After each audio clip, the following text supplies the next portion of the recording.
been too long, my friends.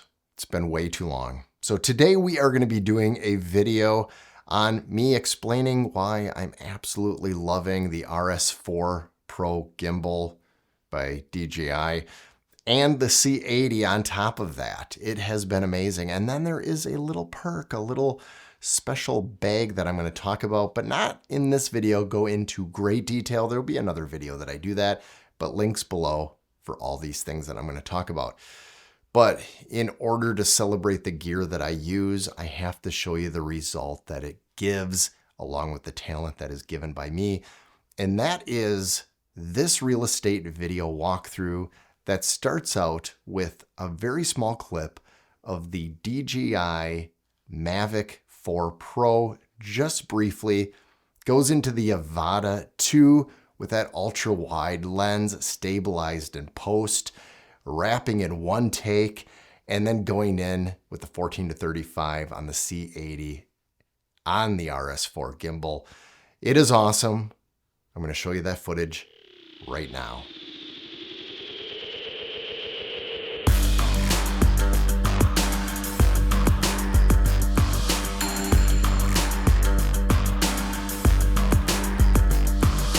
Made up my mind, trigger happy, don't stop.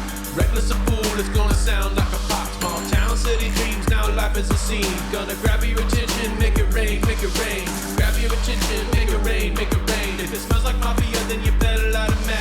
When we roll and goes blazing and we leave without a scratch. Who's ready, who's ready? Come and get it. Who's ready, who's ready? Come and get it. Look at me now, look at me now. Check me out, look at me now, look at me now. Check me out.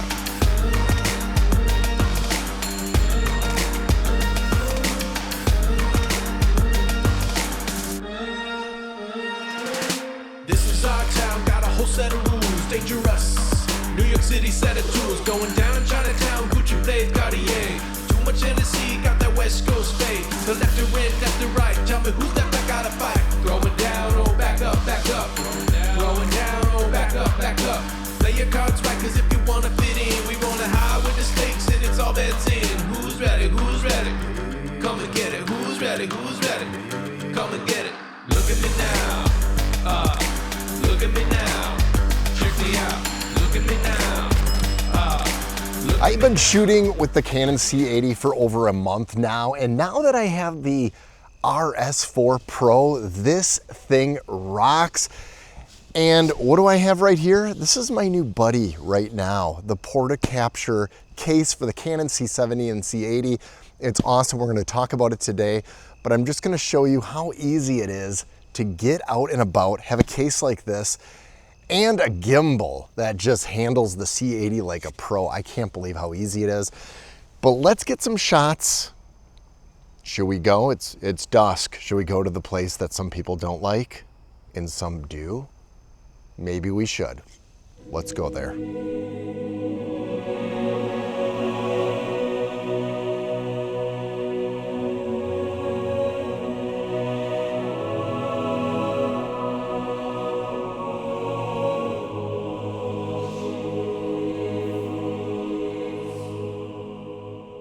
All right, so I'm not sure exactly what the lighting is gonna be like right now because I'm literally fighting the sun. It is going down, but I am using, if you're interested, I am using the Canon R5 Mark II that's looking at me right now with the Sigma 18-35, the old one, the F version, the 1.8, with a variable ND filter that is attached to it as the adapter.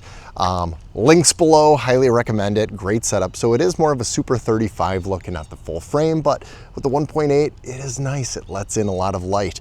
Now, I have the 14-35 on the C80. The 14-35 is at f4.5, 3200 ISO, which is the second base ISO. The next one is 12,800. Maybe we will get there, probably, because it's getting dark out. And so I'm going to show you some of the smoothness of this gimbal, but it's awesome. Here, I'll turn it on and just watch. Look at that. It just unlocks automatically.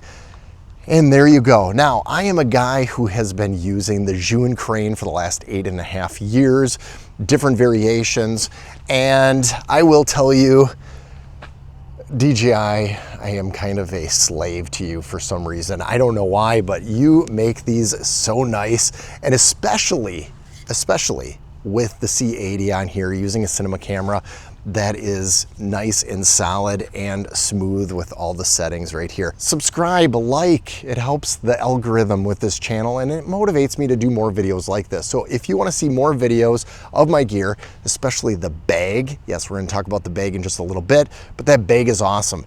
Subscribe, like, let's go get some shots in the cemetery. Okay, so I have the R5 II at 4000 ISO right now, which is not technically its second base ISO, but really it does clean up quite a bit, so it's got to be something in there. So it is at Kelvin is about 7,000. I had to boost it up. Hopefully that's correct right here, because it is dusk, the sun has set, it is dark. It is even darker than it looks. But I have the ISO on here on the C80 at 12,800, which is actually probably cleaner than the 4000 ISO that is on that camera. And the cool thing about it, the slow motion never needs to be done in post-production with a C80, or I believe any Canon cinema camera, because there is a mode, and I have it on a fast little programmable button up here, where it shoots in 60 frames per second. You can also do it in 120 frames per second, but then it will automatically downsample to 24 frames per second, slow it down right away, and so you can just use that file automatically and not have to slow it in post. The reason I do 60 over the 120 is the 60 is oversampled of the 6K image. The 120 is not. They're both pretty sharp, to be honest, but it is nice to have the 60, and I can move pretty quickly, and when it's down to the 24 frames per second timeline automatically in there, it just looks nice and smooth. I don't need 120 frames. Now I hear a lot of noises here. It is dark. It is the squirrels dropping nuts all over the place. But the cool thing about this gimbal is with a 14 to 35, now the 15 to 35, pretty darn heavy on here. The 14 to 35 makes a big difference. It isn't light. It's not like having an R5 II on there or an R6 II, but it is not bad at all. It is pretty good, especially with this top handle here. Okay, so we are at 12,800 ISO right now. This is the last of the triple base ISO, and it does clean up pretty good, not bad at all. Kind of looking over at myself, and yes, I am in frame. Can you vlog with the RS4 Pro and a C80 on here? You can. Is it heavy? Yes, but it's possible. There's some Blair Witch opportunities here that we could do. I do not have image stabilization on the lens turned on at all.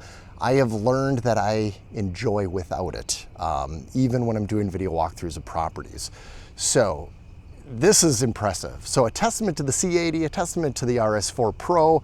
This gimbal handles a cinema camera like a pro.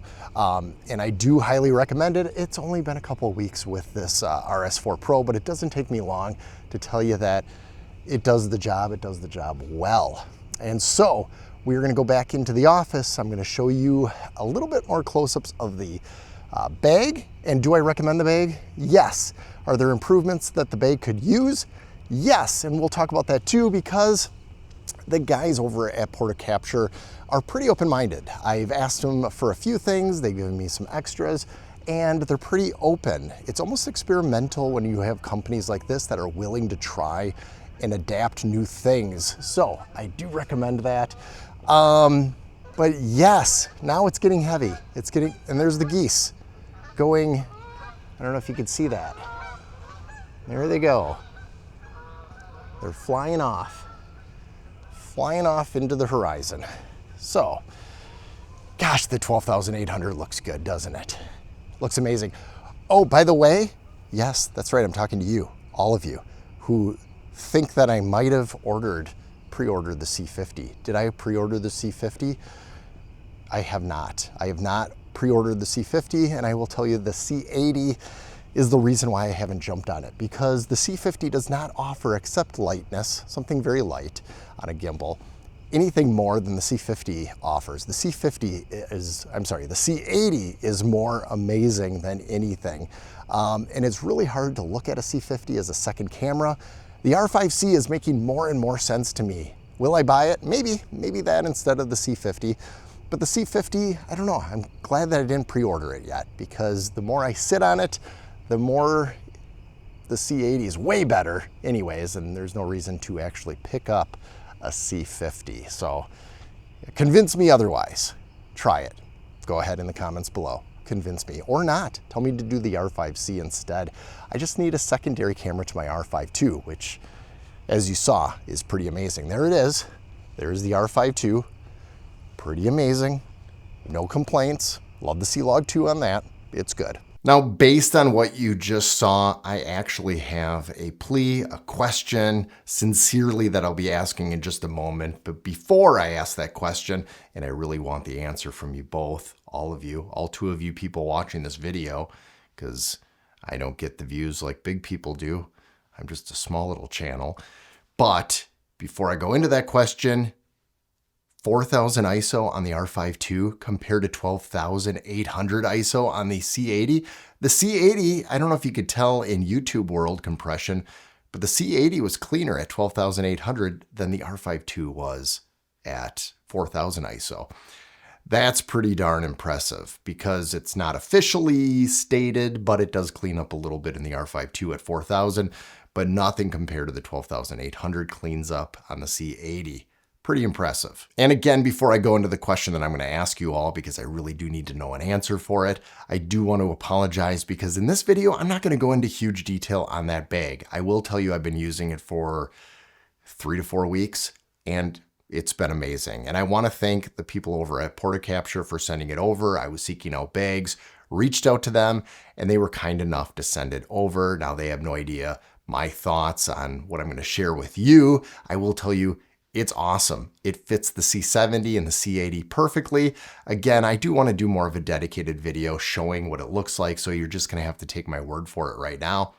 But if you are looking to put your C70 or C80 in there, along with an extra camera and extra lenses, there is more than enough room. It is good for quick travel. Now, I am not a person who likes to use the Pelican briefs, the hard cases, unless I'm doing hard traveling, which is, you know, bumping it around all the place.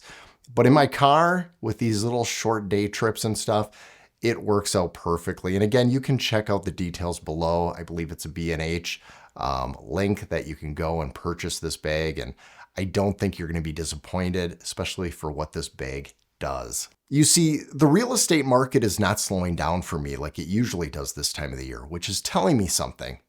We are in the beginning of a crash, and it's going to be a harder crash than people are used to. And it's not just real estate. It's going to be economically big, at least here in the US. I think it's going to be eventually, it's going to be global, but I've been following the markets. And the only reason I would be as busy as I am right now is more listings are hitting and less buyers are out there. And that's exactly what is happening, which brings me into, this is the time to be a real estate photographer, videographer. And if you are looking for the best gear, if you're starting out or looking more advanced, I have a buyer's guide below that you can download, and it will help you figure out what gear would be best for you when it comes to real estate photography and videography. So that is free down there. And eventually I am going to have a paid for course. I keep telling people that. But sooner than later, because this market is going down, which means that real estate photography and videography is going to go way up. I can't do it all by myself, so might as well train little Jareds out there like you. You could be my followers. We're going to drink the Kool-Aid together. Which now that does go into the question that I really want to pose to you, and I want an honest feedback. Now, I did a video a little over a year ago about the 10 to 20 millimeter RF lens, which I don't own. I didn't even try it out. I just said my thoughts on it. And it was because it's just too wide when it comes to real estate photography. But it may not be too wide when it comes to real estate videography. So when you are doing video, that 10 millimeter to 12 millimeter might be the best way to go, especially with the Instagram shots for verticals. So do any of you have a 10 to 20 millimeter RF lens, or are you using a Laowa 12 millimeter? I want to hear your comments below. Here, read them. You know what I mean. I'm hearing them in my head when I read them. But I want to know your thoughts on that, because when I am shooting with the Avata, that is an equivalent of a 12 millimeter field of view. And to get that 128, 125 degrees, But now we're looking at a 10 millimeter, which is more like a 130-degree angle. You are getting a ton of information in those shots, which would be great for video on the gimbal. But it's also a $2,400 lens. And yes, I do have some gas. So do I sell my 15 to 35 2.8, which I don't use a lot anymore, mostly indoors with certain talking head videos, but I don't even use that for the real estate video walkthroughs. That's my 14 to 35. But if I can combine my 14 to 35 with the 10 to 20 for video on the C80, that might be the way to go. And I want to know your thoughts on it. And yes, I understand I have gas, but this would be for a return on investment. It would make me some money. So please leave a message below and Jared will pick up and respond to that. But again, I appreciate you all. I am sorry that this video took so long to get out. I have shot it in sections because I have not stopped slowing down. I didn't slow down. I'm not stopping. You know what I mean. 5 shoots a day, it's exhausting. I get home, I do my uploads, I'm doing some editing, and I'm just ready for bed. So YouTube is kind of harder to get across right now, but I'm thinking I can get some more talking head videos in here, especially with the real estate market in the direction it's going. And if you want to know more about that and my humble opinion, my humble thoughts on it, then leave a comment below saying, hey, Jared, what do you think of the market and what is your basis on those thoughts? And I would love to tell you those thoughts, and most of them are actually based on facts. I do use ChatGPT to give me some more algorithms based on the market, and that would be some interesting figures to share with you. But that's all I got right now. If you haven't already, don't forget to like, subscribe, and I'll see you in the next video. And you know the drill. I got videos right here. They're just lingering for you to watch. You miss me. Oh, by the way, those are mostly bald face Jared. Yeah, now I've got this going on. I look old. I don't know. What do you think? Should I shave? Should I keep it? Is it me?